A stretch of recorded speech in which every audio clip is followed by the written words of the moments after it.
বকো আঞ্চলিক শ্ৰীমন্ত শংকৰদেৱ নামঘৰ পৰিচালনা সমিতিৰ উদ্যোগত বাপ আই সকলোৱে উদযাপন কৰিলে দৌল উৎসৱ। সমগ্ৰ ৰাজ্যতে উলহ মালহেৰে পালন কৰা শ্ৰীকৃষ্ণৰ দৌল উৎসৱ কামৰূপ জিলাৰ বকোতো ধৰ্মীয় পৰম্পৰাৰে পালন কৰা হয়। বকোস্থিত আঞ্চলিক শ্ৰীমন্ত শংকৰদেৱ নামঘৰ পৰিচালনা সমিতিৰ উদ্যোগত পালন কৰা হয় দৌল উৎসৱ। ইফালে বকো আঞ্চলিক শ্ৰীমন্ত শংকৰদেৱ নামঘৰ পৰিচালনা সমিতিৰ সভাপতি তথা প্ৰাক্তন বিধায়ক জ্যোতিপ্ৰসাদ দাস আৰু সম্পাদক তথা দক্ষিণ কামৰূপ ছোৱালী মহাবিদ্যালয়ৰ অধ্যক্ষ ডক্টৰ নৰকান্ত অধিকাৰীয়ে জনোৱামতে নামঘৰৰ লগত জড়িত প্ৰতিগৰাকী বাপ বান্ধৱ আৰু আই মাতৃৰ সহযোগত নামঘৰত আয়োজন কৰা হয় দৌল উৎসৱৰ কাৰ্যসূচী। দৌল উৎসৱৰ পৰম্পৰা অনুসৰি ভাগৱত স্থাপন, প্ৰাৰ্থনা, নাম প্ৰসংগ, ঘোষানাম, সমূহীয়াভাৱে হোলীৰ আবিৰ প্ৰদান আৰু ৰং ধেমালি, শেষত প্ৰসাদ বিতৰণ আৰু হোলী গীত পৰিৱেশন কৰা হয়।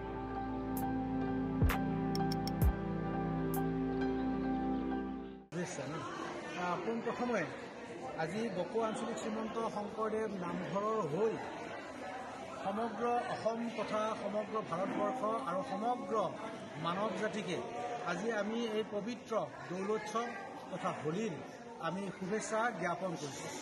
আৰু এই দৌলোৎসৱ আমি আমাৰ বকো আঞ্চলিক শ্ৰীমন্ত শংকৰদেৱ নামঘৰত এই নামঘৰ প্ৰতিষ্ঠা হোৱা কালৰে পৰা আজি 50 বছৰে পালন কৰি অহা হৈছে।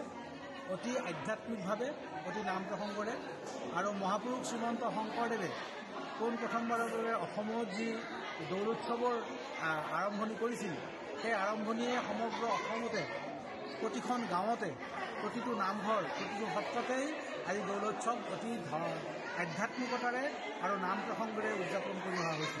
আমাৰ ইয়াতো আমি সেইধৰণে উদযাপন কৰিছোঁ। আৰু আমাৰ ভাৰতবৰ্ষৰ উত্তৰ ভাৰতৰ যি হোলী উদযাপনৰ বা দৌলোৎসৱ উদযাপনৰ যি ব্যৱস্থা আৰু অসমৰ দৌলোৎসৱ উদযাপনৰ কিছু পাৰ্থক্য আছে। তথাপিও ইয়াৰ লগত সামঞ্জস্য ৰাখি মহাপুৰুষ শ্ৰীমন্ত শংকৰদেৱে পোনপ্ৰথমবাৰৰ বাবে অসমত দৌল উৎসৱ আৰম্ভ কৰিছিল। আৰু সেই পৰম্পৰা অনুসৰিয়ে আমি গুৰুজনাক স্মৰণ কৰাৰ লগতে ভগৱান শ্ৰীকৃষ্ণক আমি আজি স্মৰণ কৰি নাম প্ৰসংগৰে আমি দৌল উৎসৱ উদযাপন কৰিছোঁ। ভক্তপ্ৰাণ ৰাইজে সকলোৱে ভগৱান শ্ৰীকৃষ্ণৰ ওচৰত, গোবিন্দৰ ওচৰত সকলোৱে শিৰ নত কৰি নতজানু হৈ পেলাই প্ৰাৰ্থনা জনাইছে যাতে সমগ্ৰ মানৱ জাতিয়ে ইয়াৰ দ্বাৰা উপকৃত হয়।